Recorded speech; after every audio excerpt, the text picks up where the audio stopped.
তার বাবা, আমি বাথরুমে যাইতাম, মানে আমি জানতাম না, আমি তো বাথরুমে গোসল করতেছি, তার বাবা নাকি বাথরুমের বাইরে বসে থাকতো, উকি ঝুঁকি দিত, মানে এগুলো সে বলতো আমাকে, আমি কখনো দেখিনি, আমি তো বাথরুমে গোসলই করতেছি।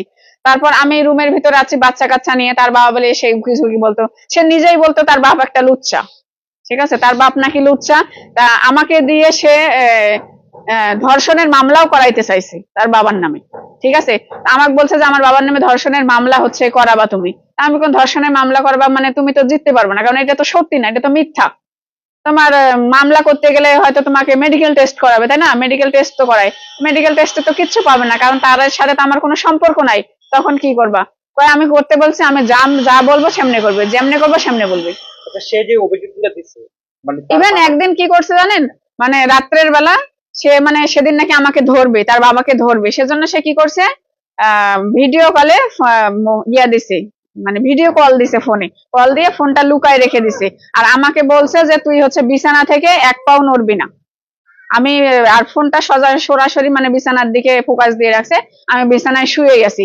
মানে সে কি করছে, তার ওই সময় যদি তার বাবা কোন রকম আমাকে হয়তো ডাকতো যে বিথি, মানে কোনো দরকারে হোক কিংবা কোনো কিছু চাইতেই হোক, কিংবা তার ছেলে কোথায় গেছে, মানে কোনো অনেক কিছু তো দরকার থাকে, অনেক কিছু জানারও থাকে, কথাও তো বলার থাকে।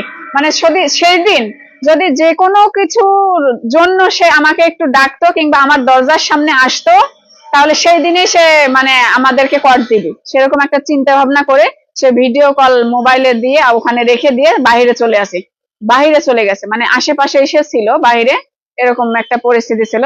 তো ওই সময় সে এসে ওই সময় আমার ছেলে আসছে, এসে আমার সাথে হচ্ছে পানি চাচ্ছে আমার কাছে, কয় আমার চিনি পানি খাবো, ঠিক আছে। তো চিনিটা হচ্ছে বাহিরে ছিল, বারান্দায় ছিল, পানি রুমেই ছিল। তো আমি বলছি পানি খাও বাবা, সে পানি খাবে না। তো বলতেছে আমি চিনি পানি খাবো। আমি বলতেছি আব্বু চিনিটা বারান্দায় আছে, তুমি নিয়ে আসো, আমি তোমাকে দিচ্ছি। কারণ আমি যদি বারান্দায় যাই তখন আবার সে বলবে যে হয়তো তার বাবাকে আমি নিষেধ করে আসলাম যেন এই দিক না আসে। তার সন্দেহ তো পুরো তীক্ষ্ণ সন্দেহ। আচ্ছা, সে যে হ্যাঁ, সন্দেহ করতো আপনার শ্বশুরকে, এমন কোনো কিছু আপনার সাথে বা আপনার কোনো কি মনে কিছুই দেখেনি, কোনো কিছুই নাই তার কাছে। আপনারা সবাই তাকে জিজ্ঞেস করবেন, ইভেন পুলিশেরা অনেকবার জিজ্ঞেস করছে যে মেয়েটাকে এই যে অযথা সন্দেহের কারণে আপনি মারতেছেন, কেন মারতেছেন, আপনি প্রমাণ দেন, প্রমাণ দিয়ে মারেন, প্রমাণ দিয়ে কথা বলেন। তার কাছে কোনো প্রমাণ নেই, সে কোনো প্রমাণ দিতে পারে না, তারপরও সে এরকম করে। আচ্ছা মাথায় সৃষ্টি হলো। দেখা গেছে তার মা হচ্ছে তার বোনের ইয়া কি কলেজে পরীক্ষা নাকি, সেজন্য তার মা চলে গেল। তার মা থাকাকালীন থেকেই আমাকে বলতো, মানে মানে আমার পক্ষে হয়ে যে কথা বলবে তার সাথে সে জড়াই দিবে। আমার কারণে আমাকে মারধর করতেছে অনেক। এখন বাইরের থেকে একটা লোকও যদি আসে যে বিনা কারণে মেয়েটার কেন মারতেছো, এই আপনার দরদ কিসের ওর প্রতি, তাহলে আপনার সাথে ওর সম্পর্ক, মানে এরকম একটা বিষয় তার মাথায়।